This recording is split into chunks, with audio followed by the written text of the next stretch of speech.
habari yake inasimuliwa na Abi Dhabia kwamba alipoumwa Abdullah akatembelewa na Uthman. Uthman akamwambia ma tashtaki, unaumwa na nini? Akasema dhunubi, makosa yangu, maradhi yangu ni madhambi yangu. Akaulizwa fama tashtahi, unatamani nini? Bas Khalifa Amirul Mu'minin anamuuliza Abdullah ibn Mas'ud.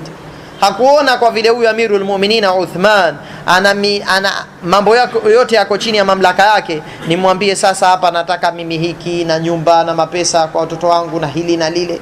Alipoambiwa sasa unatamani nini, unaumwa na madhambi, unatamani nini? Akasema rahmata rabbi, rehma za Mola wangu. Maana ikiwa kinachoniathiri sasa hivi na kuniumiza ni maradhi ya makosa na madhambi, sasa ninachotaka nini? Ni rehma ya Mola wangu na msamaha. Akamwambia ala amuru laka bi tabib, nisiamrishe uletewe daktari? Akasema at-tabibu amradani, daktari ndo alonipa hayo maradhi. Huyo alomiliki shifa yangu ambaye ni Allah ndiye aliyenipa hayo maradhi. Akamwambia ala amuru laka bi ata, nisiamrishe upewe mali? Maana baitul mali imejaa mali wanayopewa Waislamu, na walikuwa wakilipwa hasa, na malipo yao yalikuwa kwa mujibu wa matendo yao walioyafanya matukufu katika dunia hii, katika amali njema.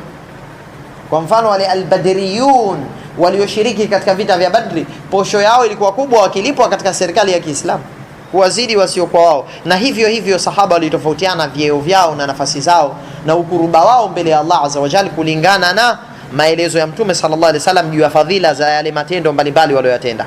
Kwa hiyo walikuwa wakijuana, kwa sababu Mtume kashaashiria watu waliofanya amali hizi watukufu zaidi kuliko hawa, waliobashiriwa janna bila shaka wana nafasi kubwa ya ziada kwa zidi wengine. Kwa maana hiyo walikuwa wakilipwa, na yeye akiambiwa wakati ule anakata roho, nisiamrishe upewe mali? Akasema la hajata li fi, sina haja nayo. Yeye pale ataka msamaha na rehma tu,